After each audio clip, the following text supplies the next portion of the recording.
Hello, everybody. Welcome to Popcast on the Rocks, episode 193, where a podcast talks about pop culture things that interest us, and sometimes there's whiskey. My name is John, and I'm joined as always by Andrea. How's it going? Good, good. How are you doing this week? Pretty good. I keep trying to think of what day it is. It's Tuesday. Um, feels later in the week somehow, but Yes. yeah, things are good.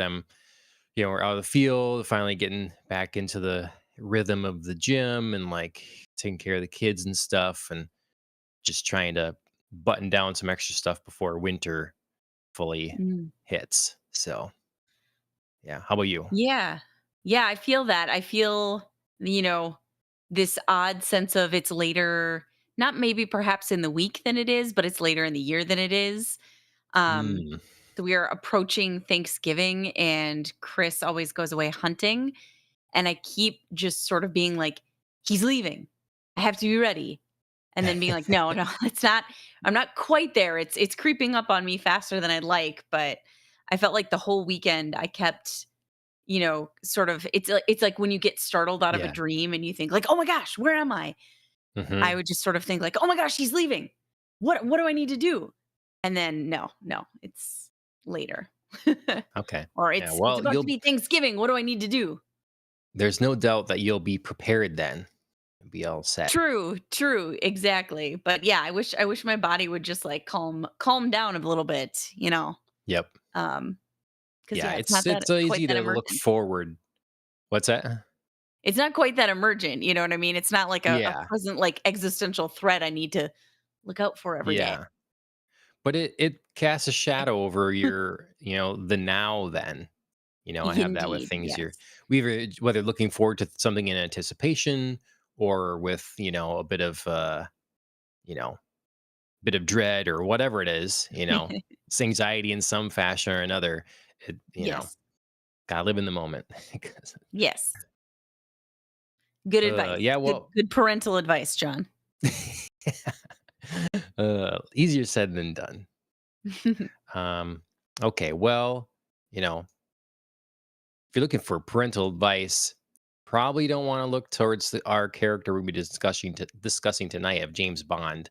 He True. might not have it to offer. I don't know, but maybe worldly advice. I don't know.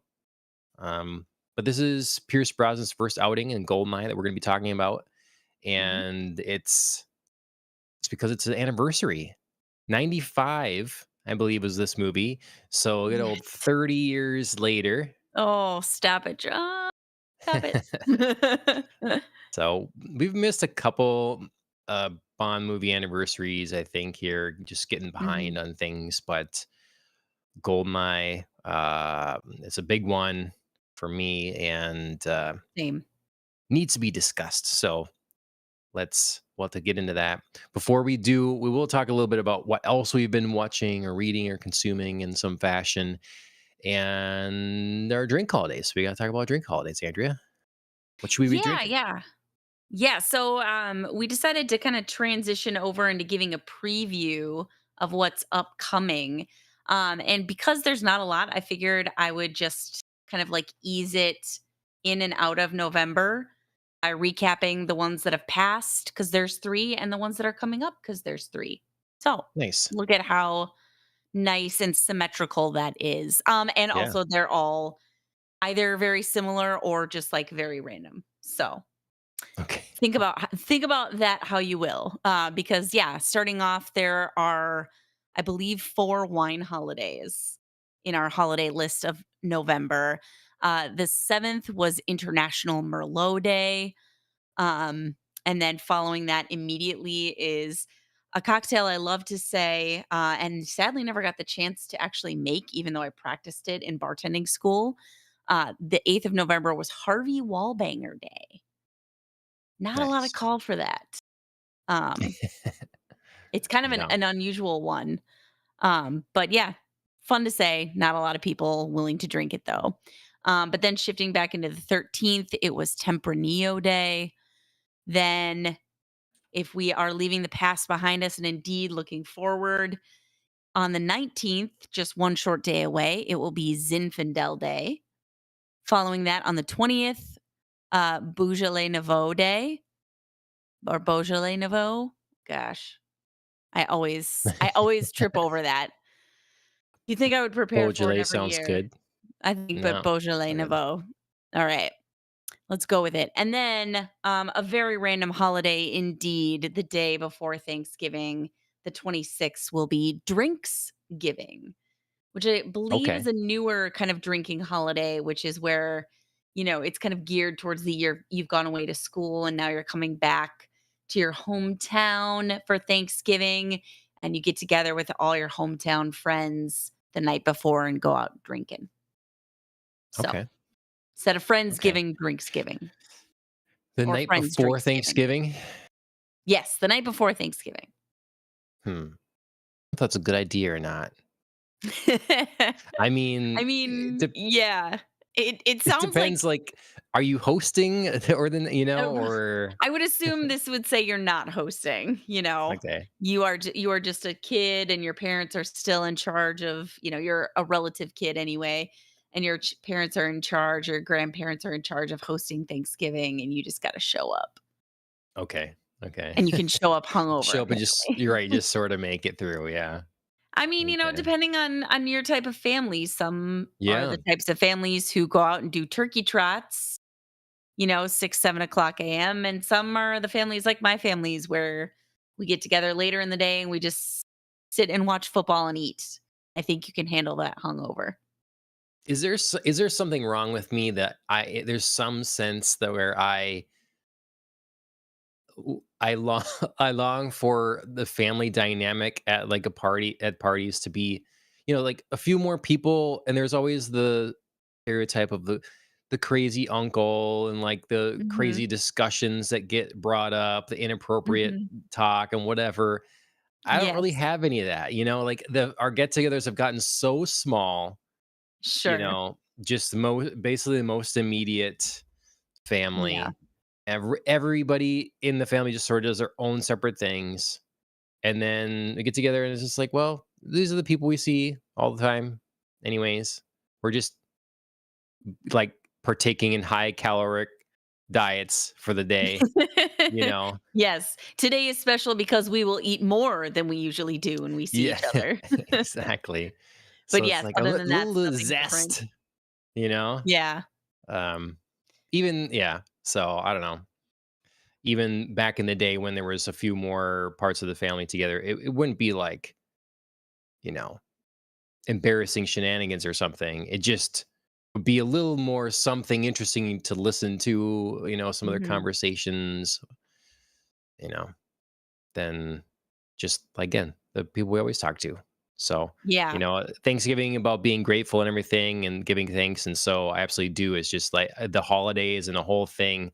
I just, it's as expected. So, Yeah, I understand that. Our holidays have also, gotten a bit, I think, predictable.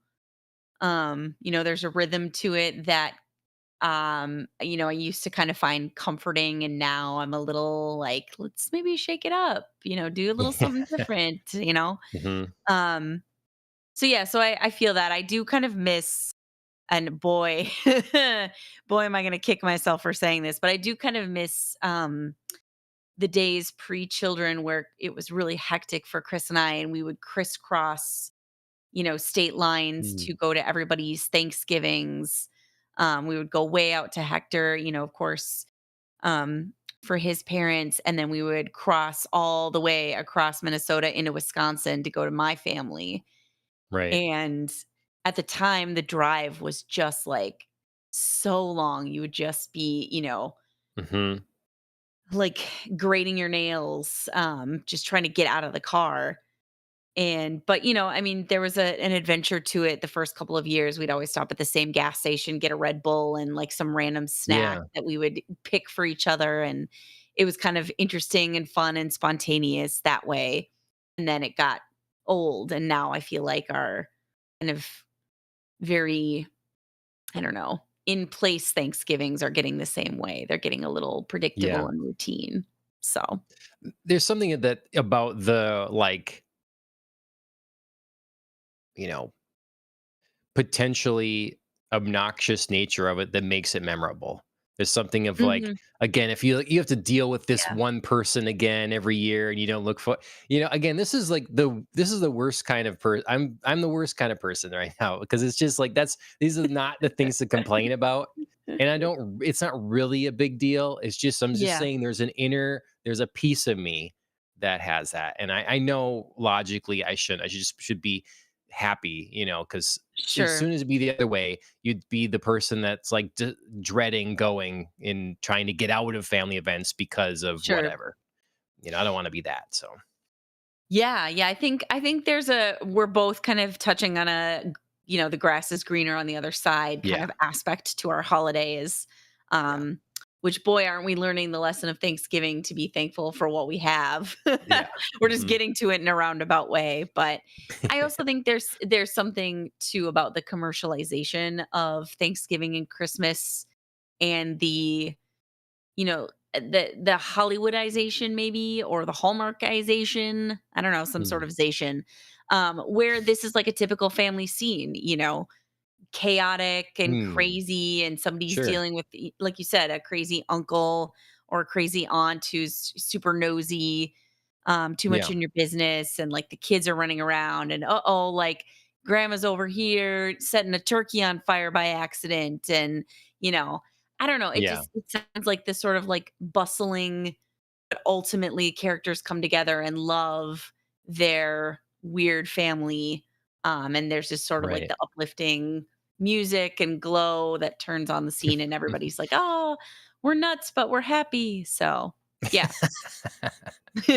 I mean, right? Uh, Like, our I family is tell myself crazy, that but all no, the we love each time. I'm other. nuts, but I'm nuts, but I'm happy. So, yeah, it's just Okay. I think there is something to, like, that kind of big family gathering that feels like this is what the holidays should be because that's what we're shown a lot. Yep. Yep. Well, anyone out there, if you have special holiday plans or you have a Or crazy Drinksgiving plans. family story, yeah, Drinksgiving plans, send them in. Let us know if we can read them or whatever. Share them in the comment section, type of thing. Um, yeah. And then speaking of with the drinks yet, before we move on, I was just Mhm. looking up the Harvey Wallbanger and twist on a screwdriver, popular in the 70s. Vodka, Yes, orange yes. juice, and sweet herbal Galliano liqueur. Yes, yes, it's something I So, had to learn, like I said, how to make, when I attended bartending school, and yeah, not a call for it. well, as a millennial, sometime when I go out for inevitably for brunch, I'll have to order a Harvey There you Wallbanger. go. There you go. I Mhm. mean, I did work of a lunchtime and an evening in a sushi restaurant, so, not exactly a Yeah, natural pairing, there you but go. still. Yep. Well, when it comes to pairing, what are you pairing this evening with? Are you celebrating any of these holidays or? I am indeed. Technically, I could be celebrating double holidays, but I'm just, celebrating International Merlot Day. Just keeping it Oh, okay. classic. Nice. Very nice. But it Well, also feels like it could be a Drinksgiving thing or a Thanksgiving thing, because who doesn't have wine right. on Thanksgiving with your turkey? Who doesn't wanna just Me, because fall asleep already immediately? exactly. Yeah. That's if you Who needs recall melatonin? the last week that we had a show, we were talking about something specific, a new holiday that popped up on Oh, the did you get list. it? Did you get orange wine? You did it! Dang Yep. it! Yep. Toad So, Hollow. mhm. So Okay. apparently, uh, I didn't look this up to confirm, but the guy at the liquor store said that this uh, company was started by Robin Williams, and Oh, he thought cool. that Toad was like a nickname or something he called like a brother or something because he had trouble Okay. pronouncing how his name actually was when he was a kid or something to that effect. Again, I didn't look this up to verify any of it, but I thought that was a fun story nonetheless, and an That is interesting cool. tidbit that this was Robin Williams's startup thing. So, yeah, it's Toad Hollow Vineyards, the Orange Toad. I was in there looking for orange wine, and I kind of saw this. And it's like, well, it says orange, orange wine, like the Orange Toad. Is it really orange wine? And I asked the people, and they didn't know what I was talking about with orange wine. But reading the back here, because I had looked up orange wine previously, could confirm this is indeed what we're talking about. It says, take a sip of this delicious orange hued wine, which has the elegant fragrance of a white wine, in this instance, the unmistakable scent of peach and the mouthfeel of light red wine. Its Mm, refreshing taste and slight orange mm, color is obtained by fermenting white grapes on their skins. So that's the mm. deal. Orange Got it. wine, they have the skins on yet. And that's exactly the thing. It's supposed to taste more like white wine, but have the mouthfeel of red. So Ooh, okay. yeah, this is the only one that I saw there, and it's like, well, it looks cool. It's got my hands are nice and lotioned up, so we'll see if I can open it. It's Ooh, that was some that the yeah, get it up to the mic there. Get some yeah. ASMR in there. I should have let it. Okay. So while oh yeah, you pour. Oh, Mm, only lightly, unfortunately. okay. There it goes. Oh, there's a good ting.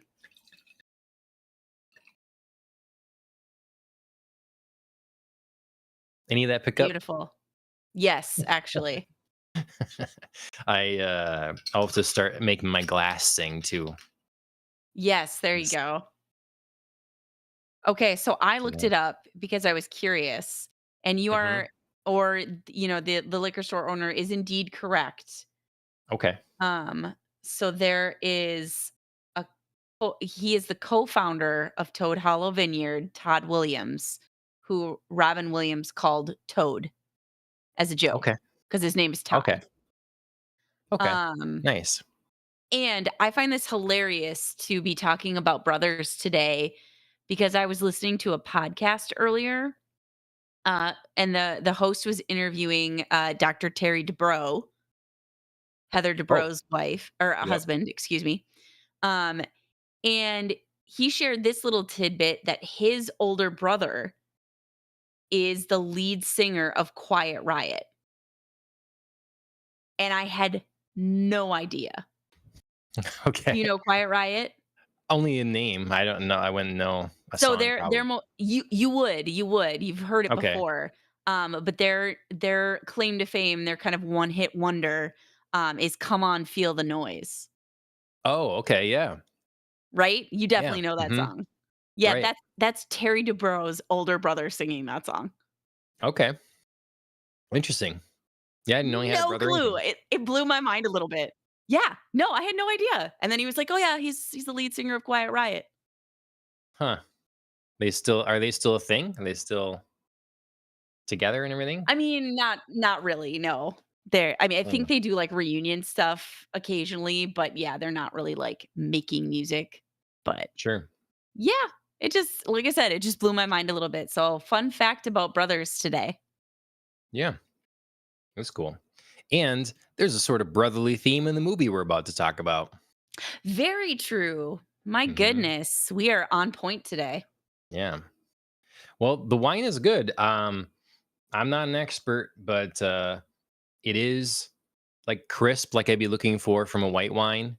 But yeah, it kind of lingers, sits on Mhm. your palate a little bit longer. It's Very the nice. right, the right citrus, and it's not too sweet. So, and it really is a nice color. Like Yes, it is. probably, that's Is it, dare we say, a golden color? oh, Oh. it. I mean, especially on camera, it looks extra golden on camera. It But does. yeah, so perfect. Well, cheers. Cheers. It's not often I join you in the wine drinking. Okay, well, Got my Real if, Housewives glass and everything. very nice. I was gonna find a way to work um, this Terry Dubrow information in there. yeah, exactly.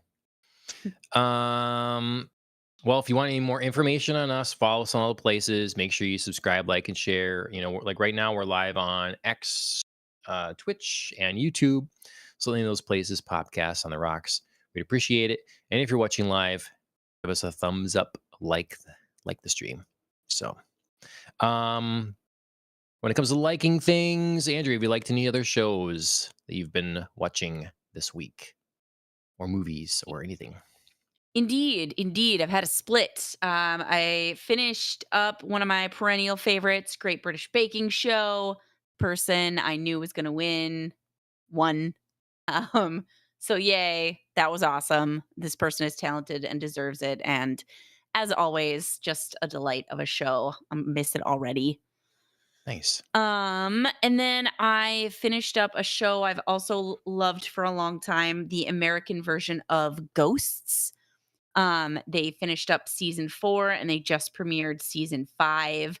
They had been kind of, I think, lagging in some of their storylines, and they did a big twist at the last end of the season slash beginning of this one that I kind of Okay. hope is gonna inject some, pardon the pun, new life into this show about Mm, people living the afterlife. So okay. still highly recommend it. It's a good comedic show, a good classic 20-minute sitcom.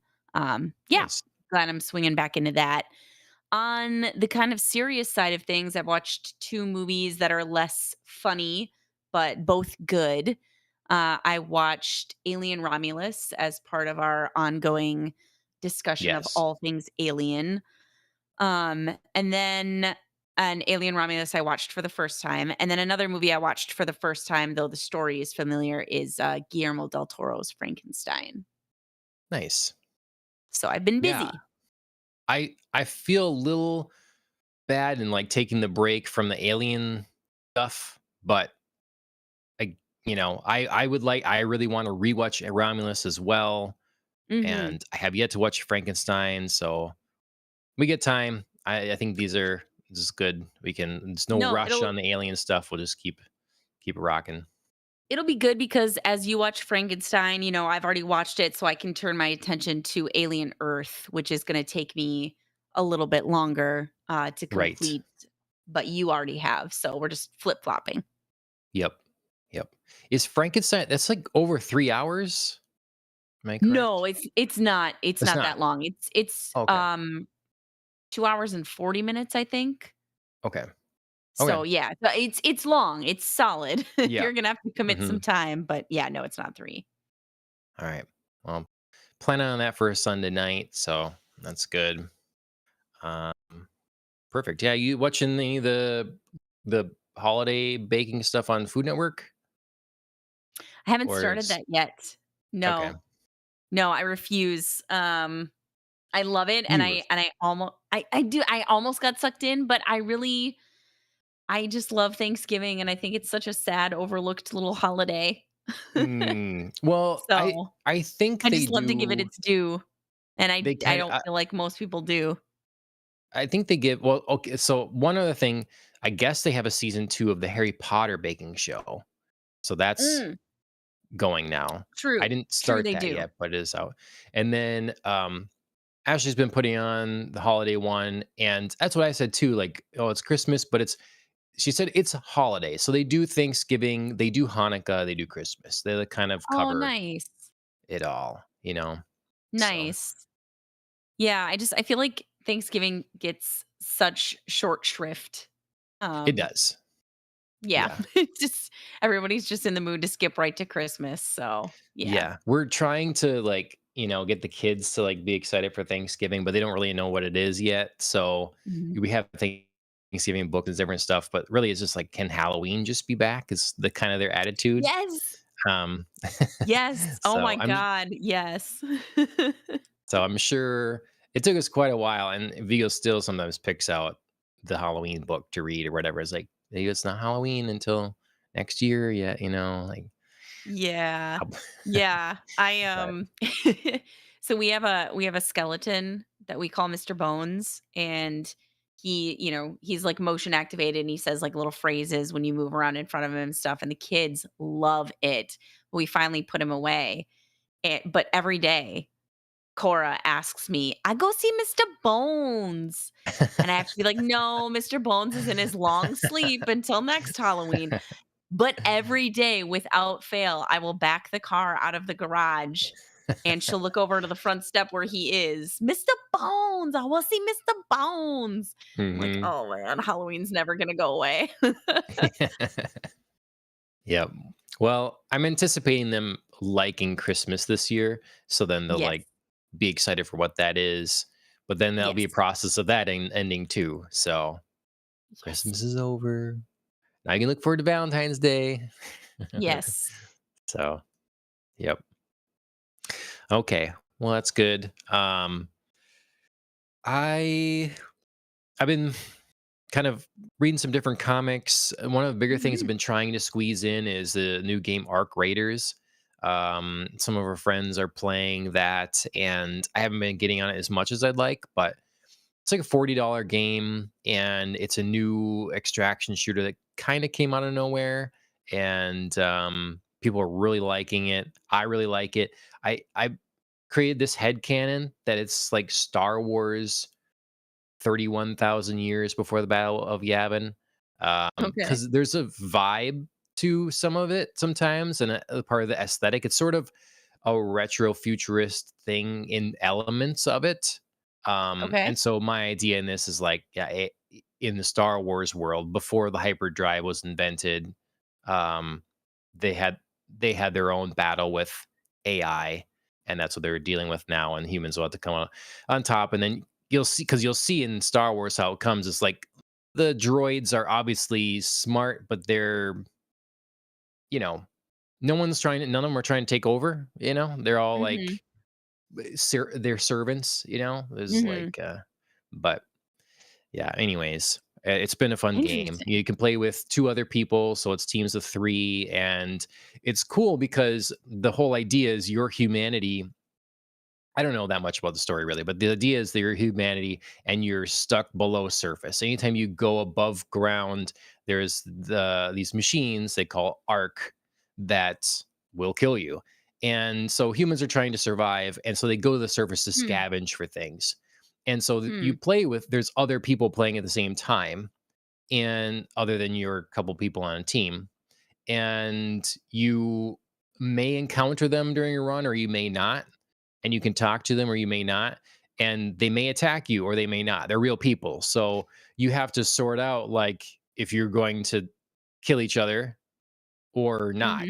And so there's all Okay. kinds of fun stories with people like um you know someone getting down and they like revive them, pick them up, and then they end up helping them out, or you meet up and the first thing you say is like, "Are you friendly?" Friendly, what, and say yes, friendly, and then people will kind of loot together or something, and then like so you can kind of team up or whatever, and mostly that's what happens. People leave each other be Okay. or whatever, because ultimately you're trying to get loot, and in the world setting you'd be helping each other because you're in this together in a way. Sure. But there's Sure. also people going to be out there like, well, but if I just kill people I'll probably get higher value loot, and so I could just do Ah, that too. I So see.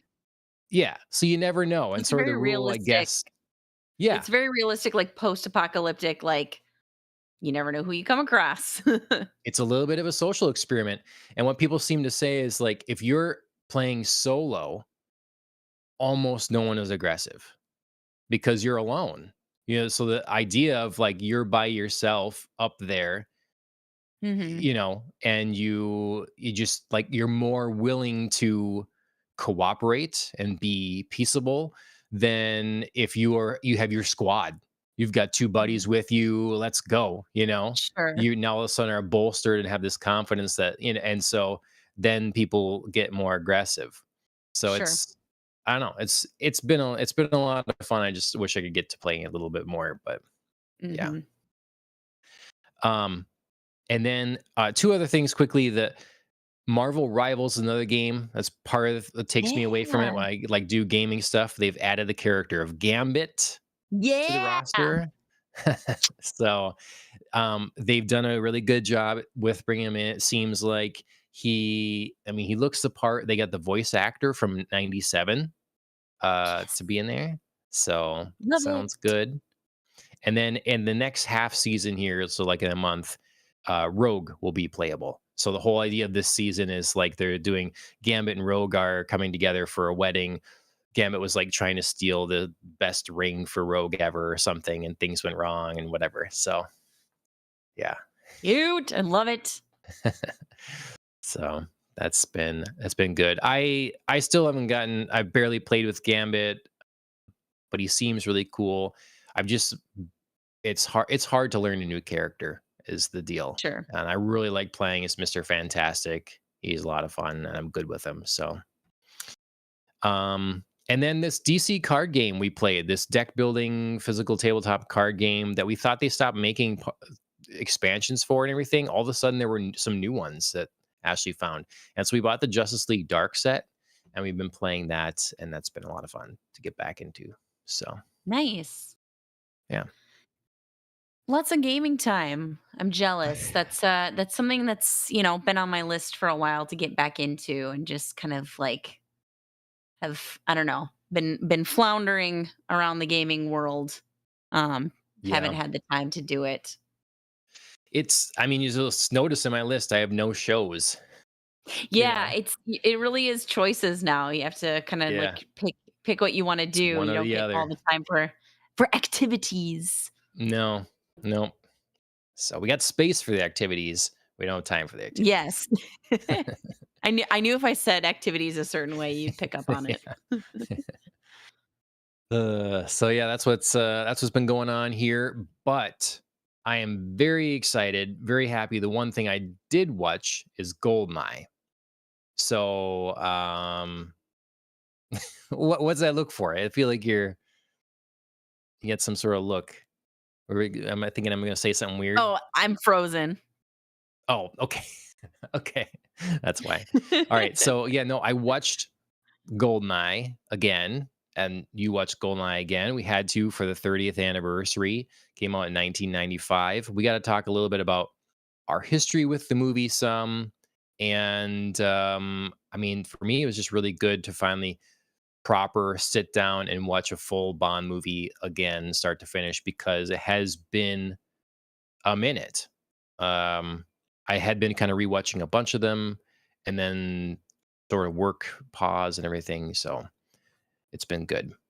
Andrea, if you are unfrozen, what is your history with the James Bond 007 movie Goldeneye?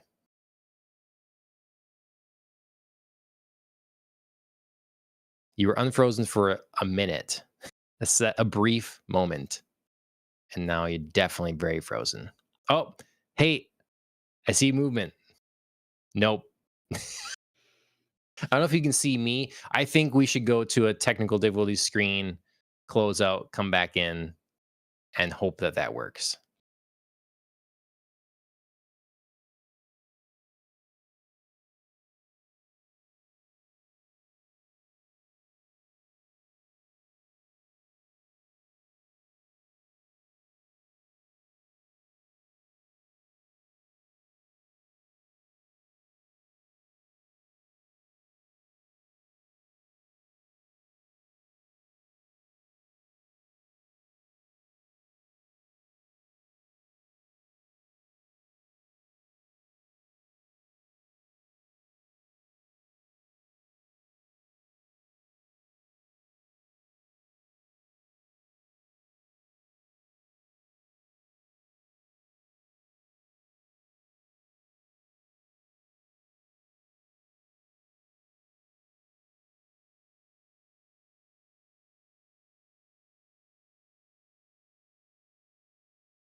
Welcome back. Okay.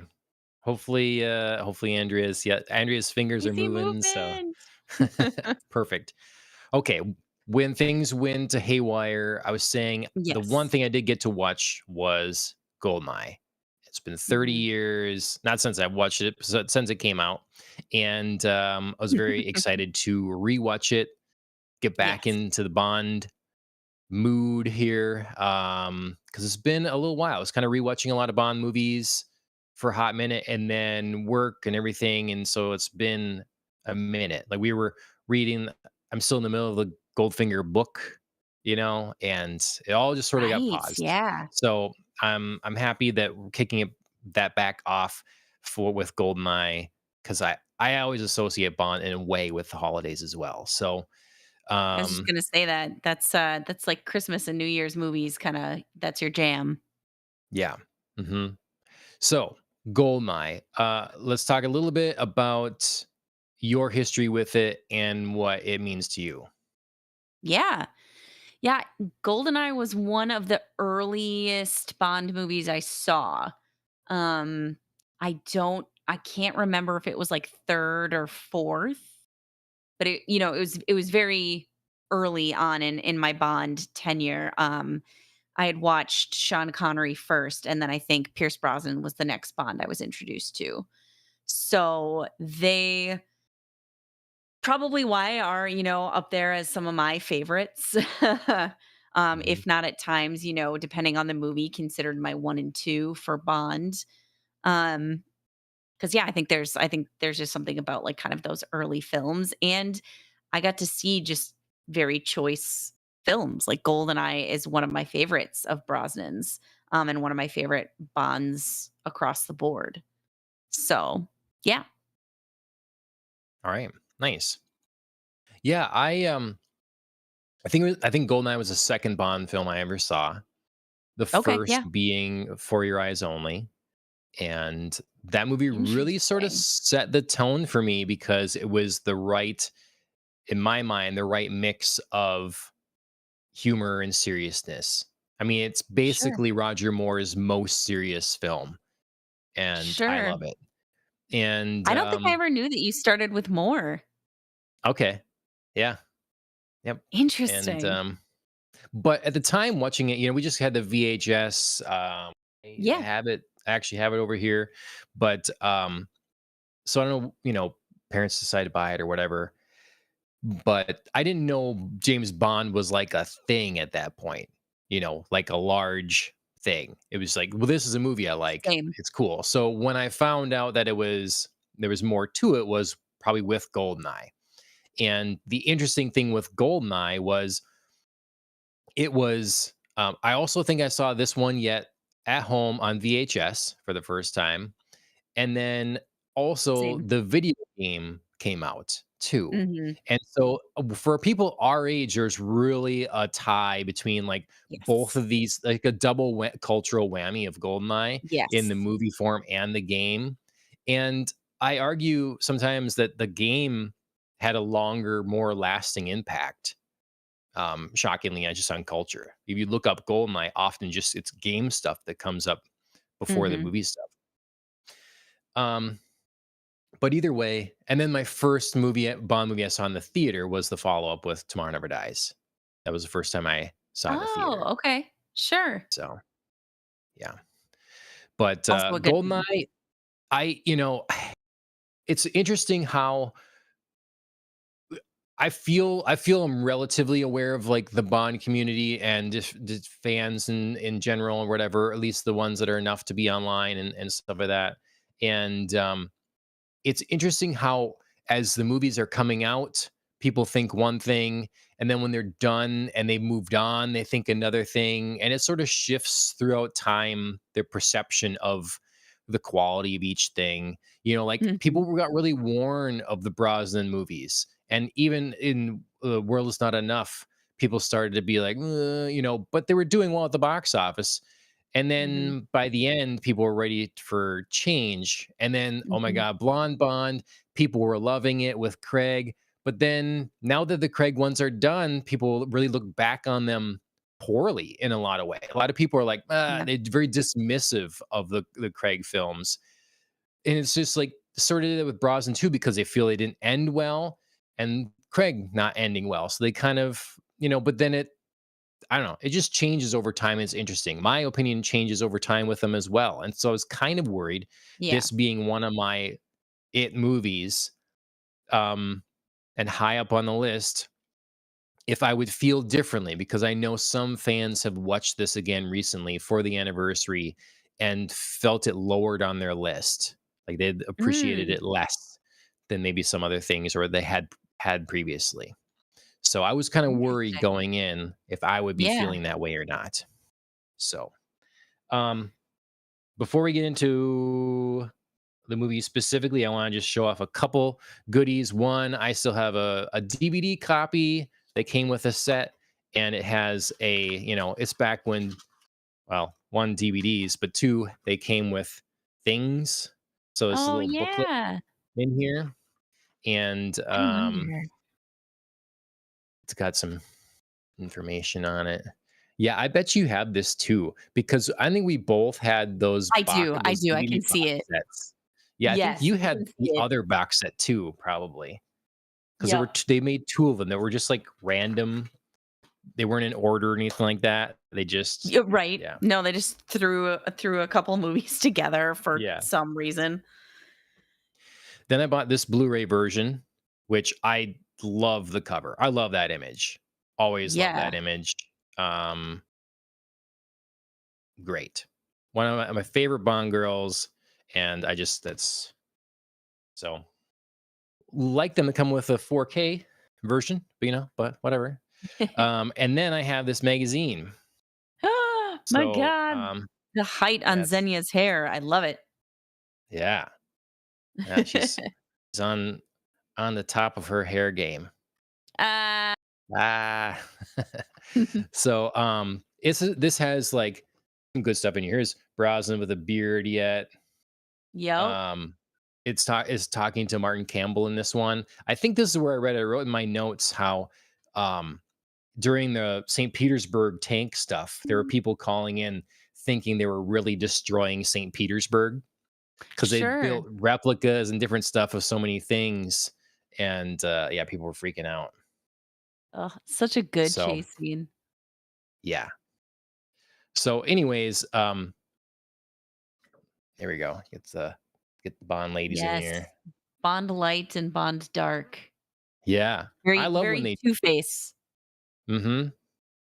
Um, yeah. So anyways, if anyone's heard of this, before, MI6 Confidential is a really good magazine if you're a big Bond nerd. They do, like, I don't know what it is, 6 issues a year or something like that, and then often a Oh, larger okay. one that's really covering, like, I have one on, Skyfall production and Casino Royale production, that's Ooh, thicker, and I think those would be Moonraker. good. Yeah. So, that's how I introduced kind of, my son to James Bond, is reading through him the Skyfall production MI6 Confidential magazine. He just Sure. wants to look at the numbers mostly, but then I point out things and stuff in there, and so, yeah. That is fun. Anyways, it's my little show and tell bits. Okay, so going through this movie now, I don't know where you wanna start, but did this movie hold up to you? Did you feel differently about it in any way? Um, or are there some It standout things that really felt Yeah. different watching it again? It did hold up for me. I think there were moments when I was a little bit more critical, I was like, "Oh, as a kid, I just sort of bought that. As an adult, I'm like, "Oh, that wouldn't happen that way." But it never really took away from my enjoyment of the film. I really think it's a good, solid storyline. I love all the characters in it. I think everybody is distinctive and every actor does their job well, no matter how big or how small their role. Everybody fits. And I think that's one of the things that I like best about this movie is they're not like an ensemble cast, but all the cast works together to tell this very straightforward story in the end. So, yeah, I really like it. It's a good introduction to Brosnan as our double O now. Um I think it hits a lot of the right balance between comedy and drama and seriousness, even though I think sometimes it was finding its footing a little bit. But yeah, I overall I think it's a quality film and it held up for me on watching it. Sorry, I'm having a hard time staying totally serious as we watch this still here. Mhm. Xenia, yeah. Xenia. It's Ugh, like, this time I will, let's see, because the what they pleasure keep will be saying all is, mine. yeah, pleasure be all mine, yeah, exactly. I'm not gonna even attempt to Yep. do her accent because I did think, especially early on in the movie, her accent had its own a little bit of consistency problems, that did improve through the movie, actually, I thought. Mm. But I yeah, mean, so much to say. First, um, yeah, it holds up for me. My worry was dashed because, good. I really I I appreciate it just as much or more in a lot of ways, and because I've seen it so many times, you start looking at other stuff, and that's when you start, you start being more critical or whatever. And it really just Mhm, didn't have a lot of problems. Um, mhm, as you said, the cast, the ensemble, I made note of this, how the it's something that other Bond movies have failed to do so well. Is there's so many colorful characters in this mhm. that stand out enough, but don't, they're not show stealing necessarily. They don't Right, break the reality or whatever, but they right. really fill in and make a unique character. So from obviously Xenia on a top, great baddie, Mhm. bad girl, very um kinky, whatever.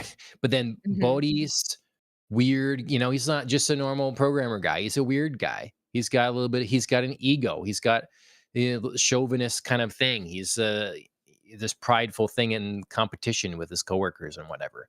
And then Mhm. his weird ticks. And then you've got Robbie Coltrane. He's playing and so Valentine he's Tarkovsky, yeah, yeah, it's got a history. "Oh, I gave him the bum knee, and I'll right. pay you back." Like, And that could here's just Minnie Driver as my yeah, random mistress. She is always just like, "What are you doing here, Minnie Driver?" And somehow I love it, even though it's so yeah, weird. yeah. It's just there's a lot of that and, like, all these different characters. I mean, you think about because in the past, you'd have Q, of course, you have Q. He's one of Mhm. those great people, but this movie's filled with a lot of other ones. You got the Yes. CIA operative that they brought back from The Living Daylights, which I always thought was weird as a different character, Yes. same actor. He's a strange guy, but he stands out and he plays his part. And I don't know. You look at like Casino Royale. Who do you have? You have a guy that gives you don't even have Q. You have the guy that gives the injection, the tracking to Craig, zero personality, just nothing. Right. You know, you've got your couple Bond girls, obligatory course, and you've got your villain. And everybody else, Yeah. like, they could be different poker players that had more moments and stood out or something, but they don't. So, They really don't. I mean, yeah, I'm having a hard time even sort of remembering right now. It's a little bland. mhm. So, I mean, it's not like it's necessary. It's impressive for this movie. Like, they keep going scene to scene, different characters, and they're all kind of just on the edge of being bigger, larger than life, but still fit. Well, and I think it's because they strike a balance between either being useful and or moving the plot forward, and then also having some sort of, kind of definable human flaw. Hmm. Where Xenia is a sore loser. She Mhm. can't take it when she loses at stuff, whether it be, car racing or cards Biatch. or yes, you can just see it in her face. She's just so like Mhm. childish. And Boris, like you said, he's got an ego. He's prideful. He just thinks he's the best. And when he's not the best, total panic time and he just melts down and Mhm. can't do what he's supposed to do. He can't be like genius like programmer slash hacker if he's melting down over the fact that he can't guess Natalia's password or the FBI found Yep. him. So yeah, so like all of these people are like Zukovsky needs an audience. Like he's very much a performer in his own right and he needs like his peeps backing him up Yeah. as and he's playing to them as he Tell him, interrogates Bond. Dimitri. Silence. Silence. Yeah, that's what I saw you wrote that, and that's one of my favorite parts too. So Uh, yeah, so everybody contributes, but everybody has flaws, and they're not goofy. They're just real things that we're like, yep, totally get it. That makes yep. sense for you to be a human character. So Yep. Um, what'd you think of? Because I feel like it has to be talked about, and maybe people don't talk about it enough. What'd you think about the music in this movie? sure. I caught some of your comments, so I was kind of trying to pay more attention to the music. And I have a couple of thoughts. One, the opening is such video game music. The one where he's like Mm. running across that like dam and moving through I can't remember what the is it Archangel Weapons Asylum. Oh, yeah. Um Mhm. but yeah, just it's very video game music. It's just like these like funky beats in the background and like pauses and like just sort of like a steady, like, I'm moving Doo-doo-doo-doo-doo. through yeah, yeah. It's just very like my video game character is moving through to get to the objective and I'm on the mission. So that was something that stuck out to me. It was very I could see where this movie particularly inspired some, video game play. Um, And then I love the opening song. I love the opening sequence. It's a song I could just, like, listen to on the radio, you know what I mean? Like, I could Oh, just yeah. hear Goldeneye. The lyrics don't always make sense, but whatever. Like, Mm. lyrics never fully, like, match the exact thing of the movie anyway for James Bond, I think. They give you, like, an Often not. impression, but Yeah. yeah, like, there's not, 100% like, "I'm gonna sing the plot of this movie." Um, and then, yeah, I think at other times they kind of stuck with that very, like, boilerplate, gaming music when, there were certain sequences that I could see being turned into pieces in a game or, like, vignettes in a game, and then they kind of struck a balance with playing the theme when there was big moments. Sure. But I think it all worked. It was just sort of something I noticed a little bit more than I Yeah. have in other films. The This movie gets a lot of critiques for the soundtrack here, and I think that Mm, it really I have issues with some of the moments, some of the choices. Like when Bond mhm, is in the beginning in the Aston Martin and having a little chase with Xenia. It's this mhm. really funky wow Yeah. wow thing kind of, and it's just yeah, Yeah. it's weird. It's weird. There's a few moments like that that maybe three Yeah. moments that really stand out as odd choices, and they're noticeable. And I've always thought they're weird, but it's part of it, and I guess I just accepted it. But there's so much of the rest of it that has a unique character to me from any other Mhm, Bond movie that really, like the kind of hollow, I don't know what would it be, like hollow percussion-y, tingy mhm. sound, Yeah. metally sound. It's a hollow reverberates, right? Like that feels Russia. That feels CCP. It's like, Mhm, I don't know. It works for this setting and the bad guys, and it really creates mhm. a tone that is instantly recognizable as this movie, and then those sorts of notes translates to the game as well. Yeah. Um, they play off of those things. And my understanding is that one thing they did bring in a different composer to work on music for the tank chase because they didn't like what Eric Serra put together. Mhm, And there's a little more. It feels a little more what we'd be familiar with, and you get the Bond theme and some of that. So I think that works mhm. great too. But I like that the Yeah. film has this identity with this sound apart from any of the others. So Yeah, it I certainly tried something new. It didn't 100% nail it, but there are moments, like you said, I think fit very well. yep, yep. Okay, so I took a weird smattering of notes. I like watching these movies that were I first saw as a kid because I forget the last one I watched that was like this. We kind of went back, and I was thinking, man, this movie was influential to me. Like it was such a moment in my life, Sure. probably like 7 or Boy. 8. And Was it it just was it like Armageddon? Was it Fifth Element? Like, what did we was it oh, from yeah, it could have been hell? Like, Armageddon. what did Probably you watch? Armageddon. Probably Oh, Armageddon was, sure. yeah. But yeah, then this one was also the same. It's just like, man, these Yeah. lines are so good, and they had been seared in my brain. And then there was just stuff like that probably was too wrong for me. Like I remember being confused at like the violent kissing and the fights Yes. plus sex and as a Yes. kid, Yes. and I don't. I agree with you. Like, I never really got what Xenia was doing, like Mhm, how she was hurting people. You right. know, I didn't understand understand what exactly, like, I'm just you like, don't "Wait, does she understand. like him?" You know?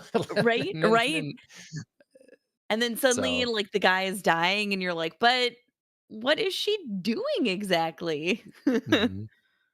I mean, Yeah. it's the most intense body triangle without having to lock your legs at all. She's just, Yes. thighs of Just facility, and then yeah. Armov is like, "Okay," because she's sitting there, like, moaning, Yes. It's like just a subtle little look he does is like, but it's Yes.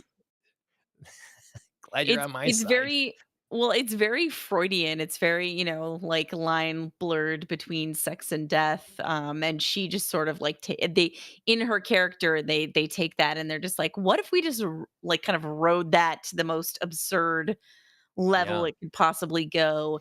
Um, and I think, it would be very easy for that to become ridiculous, and Yes. it kind of strides up to that line, but never quite crosses it over. Yep. um, which again is I think something this movie does very well in characters. Like later on, I said, Wade is a very cowboy character of a man, but he never crosses over into ridiculous. Right. Yep. So that's something that her quirk of how she kills people here could be ridiculous, but this movie kind of saves that and makes it It's it's her weird but commitment. dangerous. Yes. It's Famke Janssen's commitments to this. She's like, Yes. he really, really sells it, and I'm Yeah, just you as an actor can't think it's ridiculous because the second you do, it doesn't work. So she yep. has to just go all in, and she Yep. does.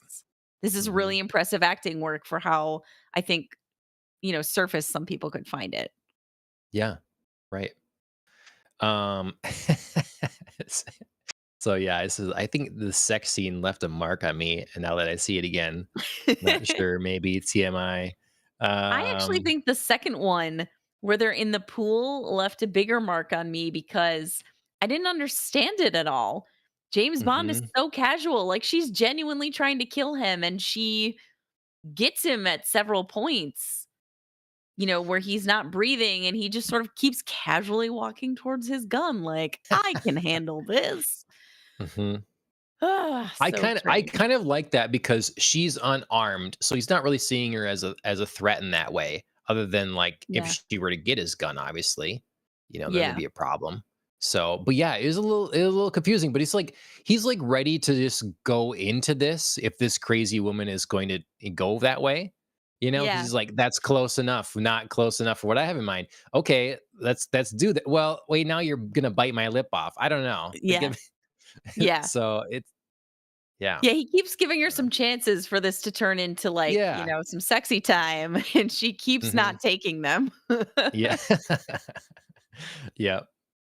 Um, so a lot of good stuff here. There's so many good lines. It's Moneypenny says, this could be sexual harassment. Says, what's the penalty for that? You have to make good on your innuendos someday.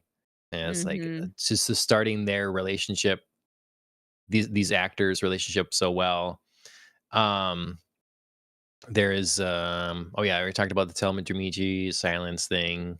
Um, he Yeah, said that, I Q. like, oh, I was gonna say, I like one of Money Penny's other lines better when she says, "I trust you'll stay on a top of things." Hmm. Yeah, they put in That's all the one of little. my favorite. Hmm. They all handle it so well. You know, Mhm. I yeah. did I say I always love remember the to use the pacing. bumper. That's what it's for. Always Yes. like that. Mhm. I love the pacing of the one-liners in this. I think they do a really good job. They don't Yes. I did write later on that they don't always exactly nail the dialogue. Because a couple of Bond's one-liners are like, "This is the perfect time to say that," and it like, the dialogue doesn't quite follow through on it. Hmm. But I think they did a balance of, like, not too many where Roger Moore was getting into the ridiculous, but not totally abandoning, like, this kind of gallows humor. I'm saying something funny after something, maybe horrible has just happened or something awkward. Yep. Yep. Yeah. No. Exactly. It's like we had this intense moment. Zenya's trying to squeeze the life out of Bond, and then the helicopter brings her back in the thing, and it's like they just survive. Well, she always did enjoy a good squeeze, and Right, then right. tension gone. It's like it's perfect. Yes. So, um, it's so just a lot of those lines really. I loved hearing them again because it's been so long, and I just remembered how um I would repeat them forever.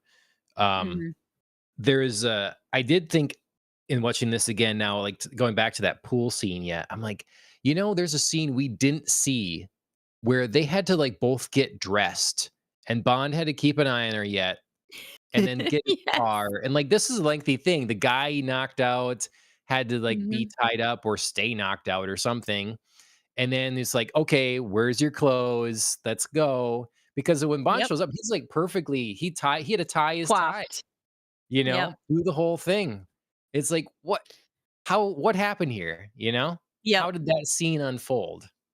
Yeah, yeah, this is like the things I think we think about as adults. Or like as a teenager I became, obsessed with this idea that like movies never show reality because they don't show people going to the bathroom or like, Right. I like Mhm. yeah, it's the 90s, so it's just like everything's nice and glossy. We don't really Mhm. deal in the hard realities of we've just been in this pool or we've been in the steam room and now we have to get dressed. James Bond isn't like pointing a gun and a hair dryer at the same time trying to, you know, Yeah. trying to master both of those things. It just happens. Yeah. No, I have no problem with it. I mean, there's all kinds of things, and like I feel like in writing, you just like the scene. There's a way to make it all work enough, but it's Yes. cumbersome if we have to go through it. So we're not going to go through it. It's like it's not critical to the how Yes. this is going to go. But so Yes. I love Brosnan's beginning, his rapport with Q. I think that those two interact the best out of any of them. Any of the James Bonds, I think Mhm. Brosnan and Q are the best working off each other. Yes.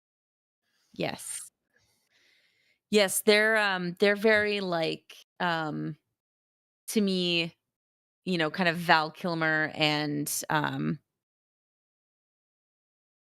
Michael Goff, as like Batman and Oh, Alfred, that's your this favorite? is like yeah, their interaction together. Okay. So yeah, so for me, this is that. Like, Desmond Okay. Llewellyn's the guy who's been like there through some several, rotating male leads. And Pierce Brosnan hits that rapport with him just right, I think. Let's see. Well, let's talk about um if any other characters, we should talk about 006, Alec Trevelyan, Sean Of Bean. course. Like Of course.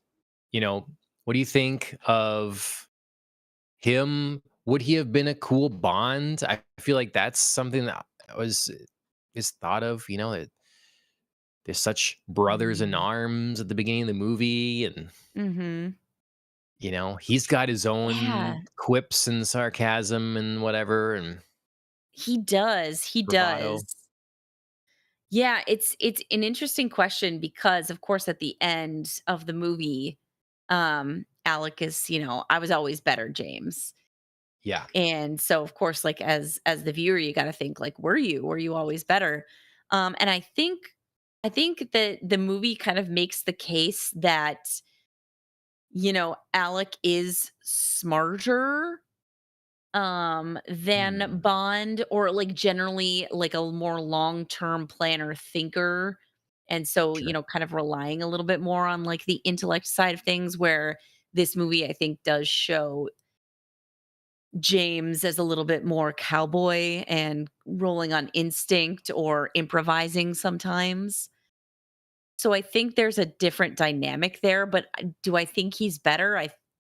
The movie would suggest the outcome of the movie would suggest no.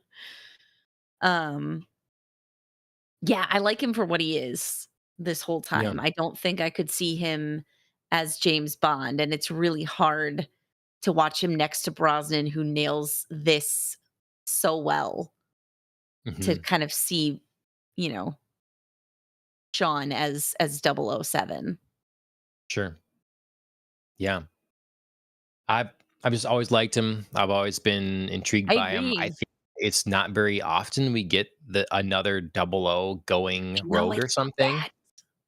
But It or seems even like another double O. Like, just, yeah, like, it's so rare. James Bond is solo so much of the time that I just remember being so excited about another double O. yeah. I think ultimately it's a good call that they Mhm. don't take the light away from 007. They don't take the light away from Bond, Yes. and, like, others are mentioned, they're killed in the line of duty, they win on Mhm. this, what following the tracks of whoever, but they don't really, they don't partner up, they don't do that, and so, if you're going to do it sparingly and it better be good. And to me, Yes. this is great. And to have one that's a traitor.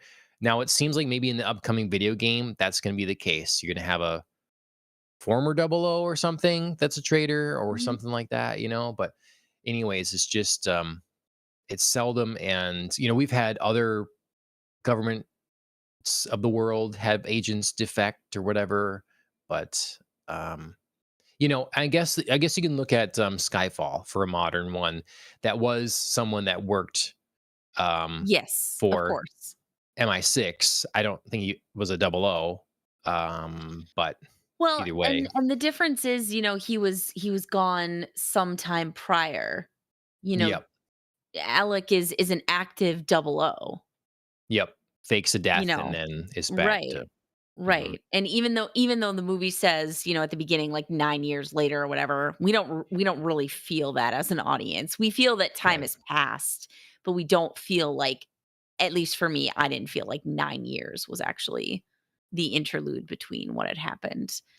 Um, so yeah, so I think that that's a little bit different, and I think this sort of plot line, like you said, can be used sparingly because, of course, in a real MI6, agents would have times when they would pair up together, but we don't need to see that in every Bond movie because it's about Right. him.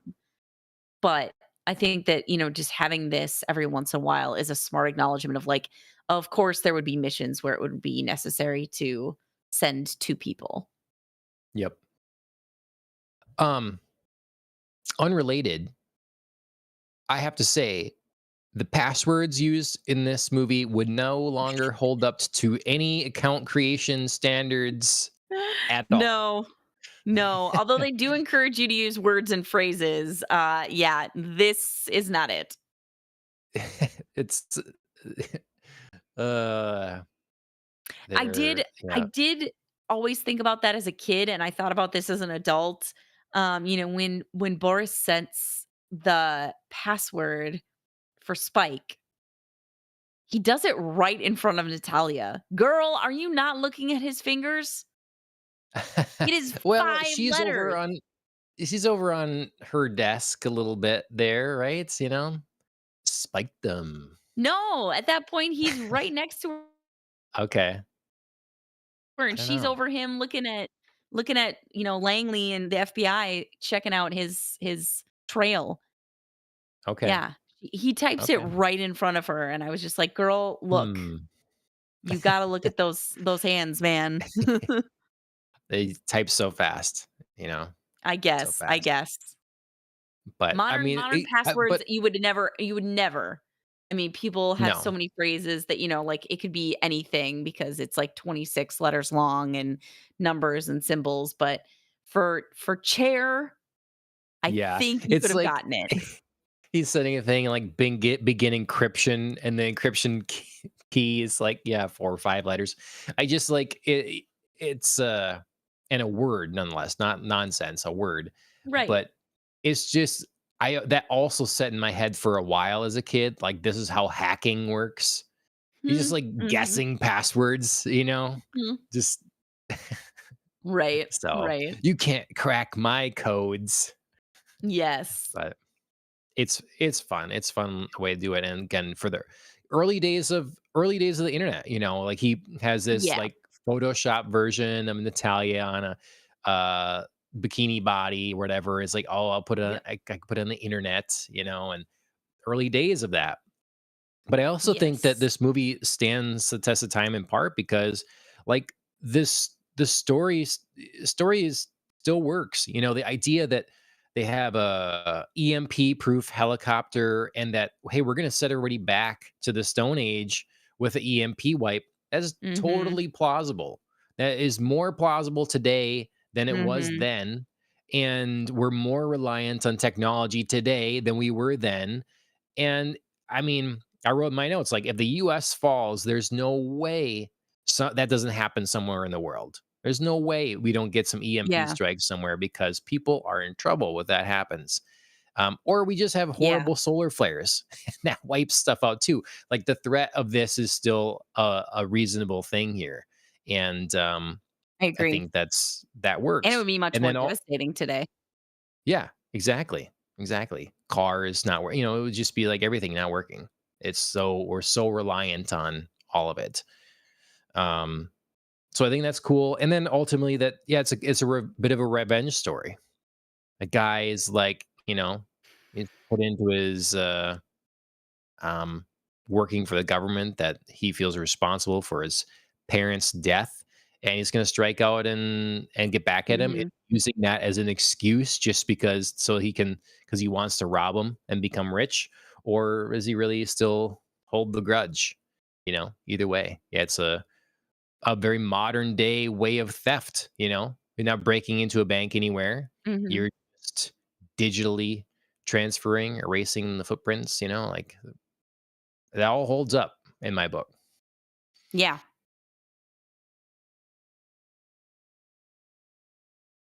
Okay. Anything else to say on this Goldeneye movie? I never know where to go exactly. I feel like it doesn't make sense to like go through the film because we've seen it a bunch and everything. But just going through notes and stuff, things that stood out as different. Um, I like Bond's sunglasses in Cuba. I don't like the BMW in this movie. Never did. Still don't. Andrea looks frozen. I'm guessing that's what's going on here. I think, Alan, we should probably do one more technical difficulty, do the same deal as before, and see if it clears up to wrap up the show.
All right, we're back.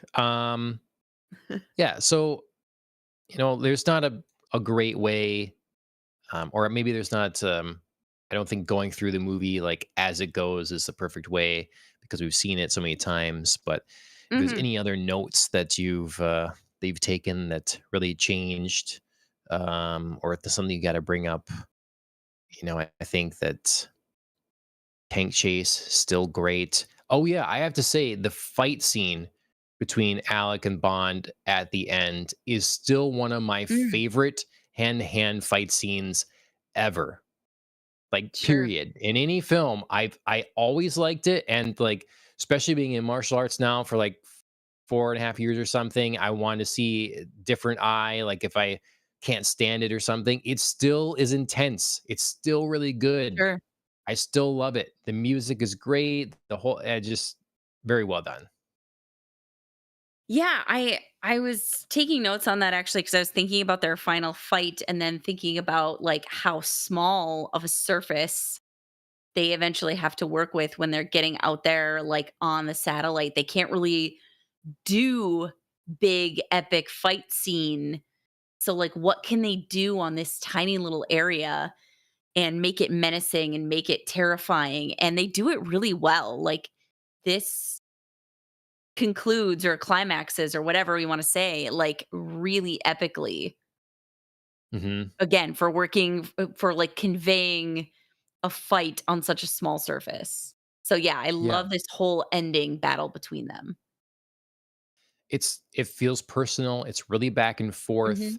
It's It's intimate. very yep, it's very visceral and, like, largely sort of unrefined, there's, like, single legs and shove them in a thing, throw the chain, you miss, it's like there's it's just it's great, and then it's showing these 2 people that were best of friends, and then they are really even. Mhm.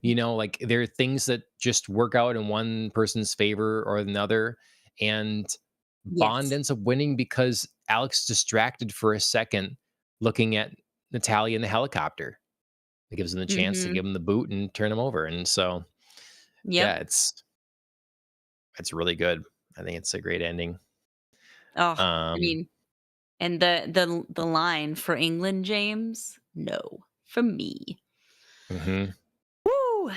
It hits really that good. I mean, you can't recreate some of the film, obviously, you can't recreate your own reaction the first time Alec walks out and reveals himself as Yanis, that he's alive, I love the very jarring, you know, knockout and wake up in the Tiger helicopter and, "Holy crap, like, the missiles are coming, we have to get out, what am I Yeah. gonna do?" You can't recreate your surprise at things, but you can recreate moments like this where it just feels like the line still hits and you Yep. can feel the emotion behind it. So, yeah, that's something that's always going to feel amazing. Yep. I love that your note about where was it? It's like no one dies just like falling in this. They die Yes. flailing or whatever. They're very Everybody, active deaths. nobody slumps. Nobody slumps over after they've been hit with bullets. They like dance their way through. Mhm. Or like it's just like, "Oh, I've been hit with a bullet. Hacha! Let me jump backwards." So yeah, everybody has an active death in this. Nobody just dies. Except I guess Boris maybe who gets frozen um Yeah. in his like trademark invincible pose. Mhm. But even that's pretty active, so yeah. Yep. I still speaking of Um, Boris, I still love the pen clicks when he's doing like he's hacking and we're watching like the pen clicks. yes. I drove myself crazy as a kid trying to like count for like Exactly. 1, 2, 3. I It's agree. so and still as an adult, I still was like 1, 2, like, trying Yeah. to get the rhythm of it and like, is he gonna do it? Is he gonna do it? It's such a good scene. I think they don't line up. They purposely are, like, cutting them out. Yeah. You don't get to see them all. So, Yes, which is great because then it does yeah, what it's you don't supposed to do, know. which is yeah, you're, like, Yeah. hooked. You're like, "Where is it? Where is, like, that one? Okay, did I was there another click in there?" Yeah, it's good. Mhm. Yeah, the product placement for Perrier, yes, I thought of that as well. It's like, that's a big one there. What's that saying? Is So that saying "Buy Perrier" or is that saying like, "Ugh, it's F trash, like, run Perrier"? it Yeah. over with a tank, yeah. Yeah. Mhm. Uh, yeah, What's this that's different something version that, of a like, you bikini notice shot? Oh, sorry. Oh, yeah, I was just gonna say it's something that you notice as an adult that you don't just, like, really think about as a kid, but as an adult, you're Yeah. like, "Ah, product placement." And then it's become more prevalent in movies now, and even in Bond movies for Yes. sure, so, yeah. Yes, absolutely. What's the bikini shot one? Different version of a bikini shot for Oh, sure. That where, Natalia's walking up to Bond as he's, like, brooding alone on the beach, and they just sort of, like, okay, zero in on her bottom half. So okay, it's like the bikini, like, walk up the beach, but it's, just, like, a different version of it is what I okay. kinda came to mind. Yeah, it's like a midriff kinda shot, right? Sort of like belly. Yes, yep. Yeah, okay, yeah, Yes, yeah. mhm, indeed. Mhm. I think, that can be another episode or whatever. We can always just do an episode on that. But I think Natalia to me is one of my favorite Bond girls. I absolutely love Natalia. I Agreed. think that, for a good Bond girl, I probably didn't hurt that it was one of the earliest, again, being 7 or Mhm, 8.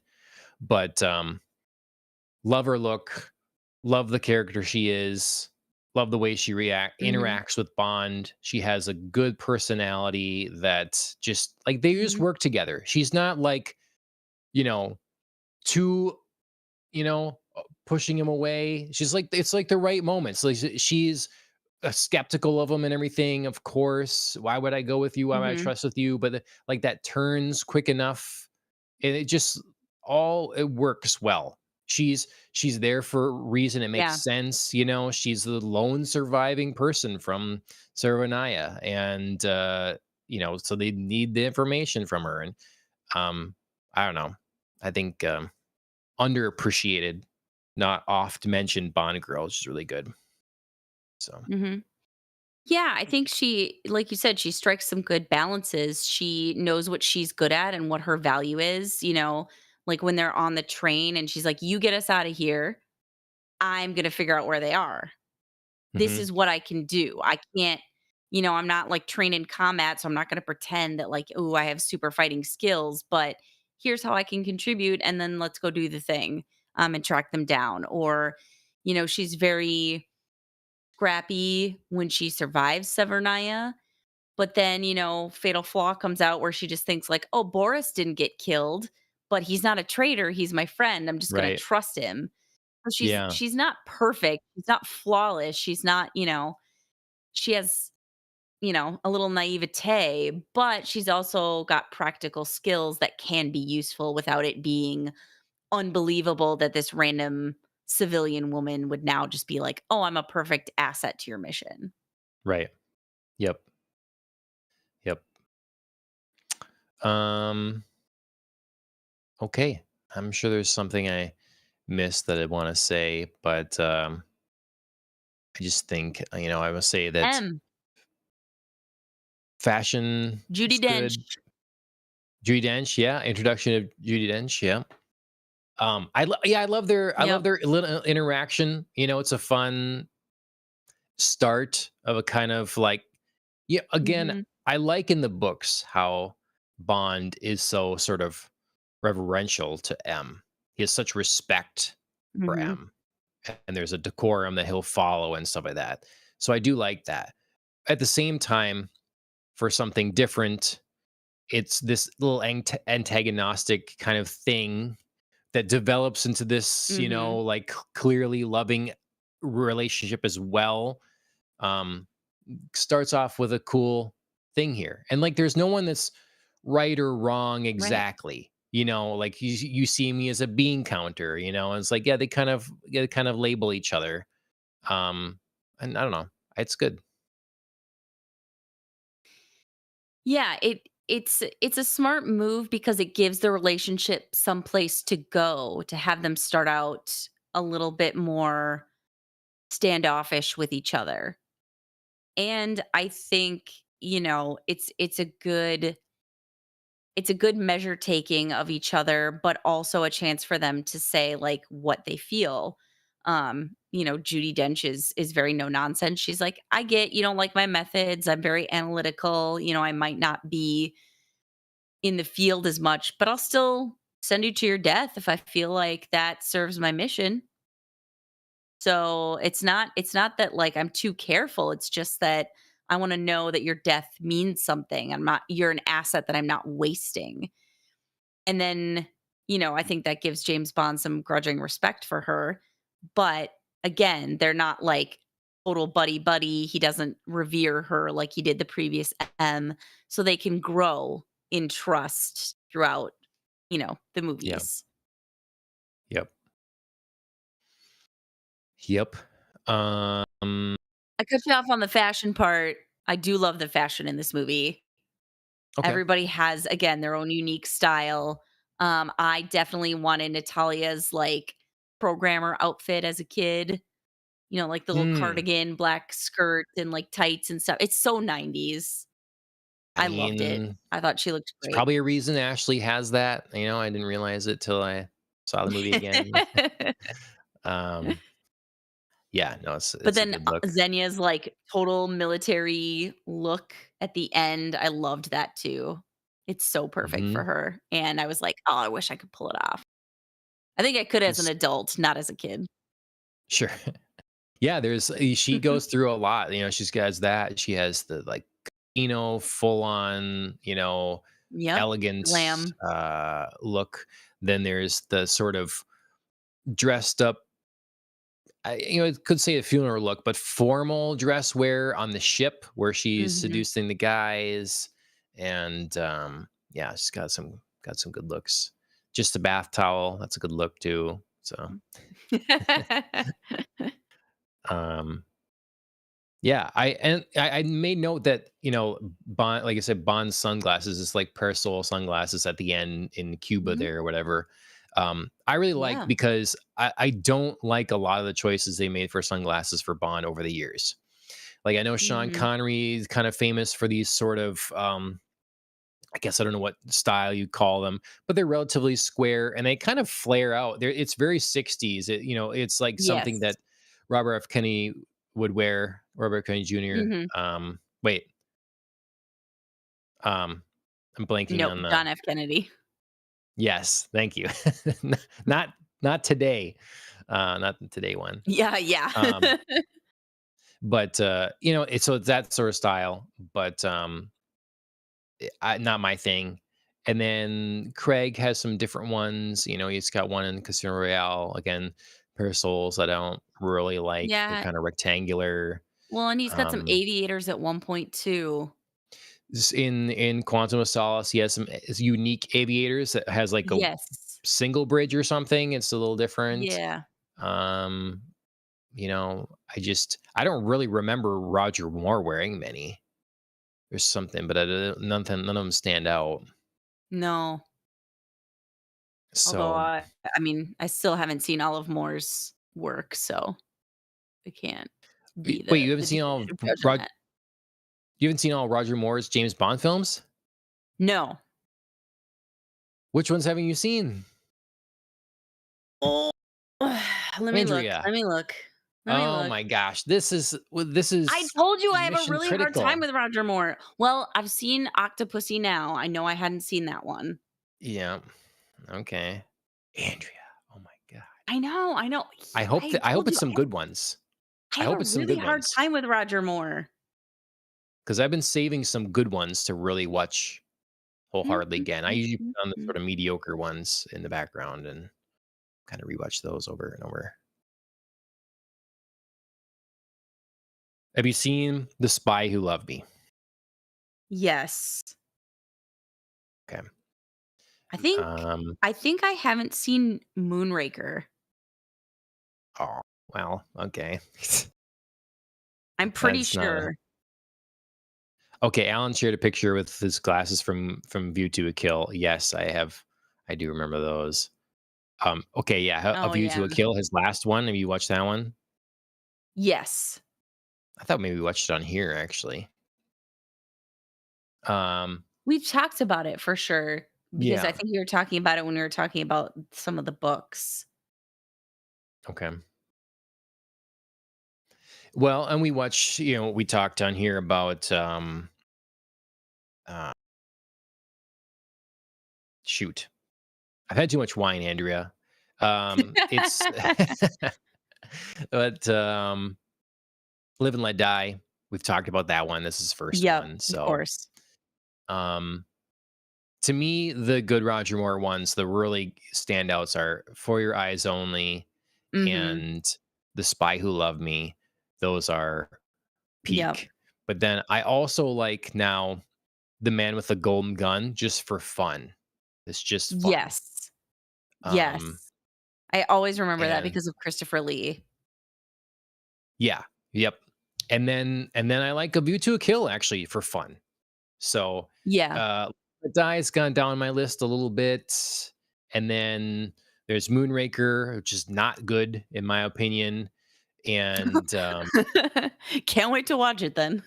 yeah, um, you know, let's see, Octopussy, yep, not good in my opinion. Um, what else am I blanking on here? I think you For Your Some Eyes James Bond Only. fan I am. Um, No. there's gotta Man be with the one Golden more. Gun, Moonraker, Spy Who Loved Me, For Your Eyes Only, Octopussy, A View to a Kill, Live and Let Die. Okay. I'm pretty sure that's all of them. So yeah, For Your Eyes Only and Spy Who Loved Me. Those are the best, I think. Mhm. I've been meaning to rewatch The Spy Who Loved Me, but Yeah, I would anyways, we rewatch that. should. It's been a while. It's been a while for me for most Roger Moore films, sans Octopussy, which we watched, and I wish I didn't. Mhm. Aw, yeah. I mean, I don't because it was enjoyable in its own weird way. It just wasn't Mhm. a good film. Yep, yep. Okay. Well, But back to a good film. Back to a good film. yeah. Yep. Goldeneye, I still think it really holds up. It's towards the top of my list of Bond films, Mhm. yet. I really, really enjoy it. Makes me wanna go and watch, you know, even though I watched them kinda recently, some of the Brosnan ones again, I would like to talk to you about how they all rank. I know we've discussed some of that before, but, Oh, you mean the um, Brosnan the ones? Brosnan films, yeah, Yes. you know, um, because I do think it's not as simple as I used to think it is. Um, I agree. I think, you know, Die Another Day always just has to be at the bottom, and yes, then it has to be. and It then is. and then you can kind of, like, go on your own, choose your own adventure for ranking the others. Um, I haven't seen The World Is Not Enough in quite a while.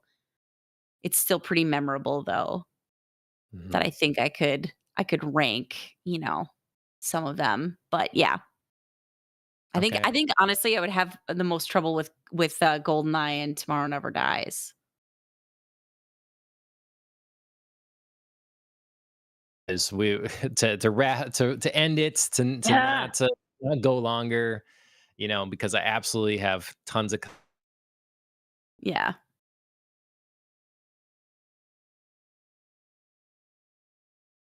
should do that sometime.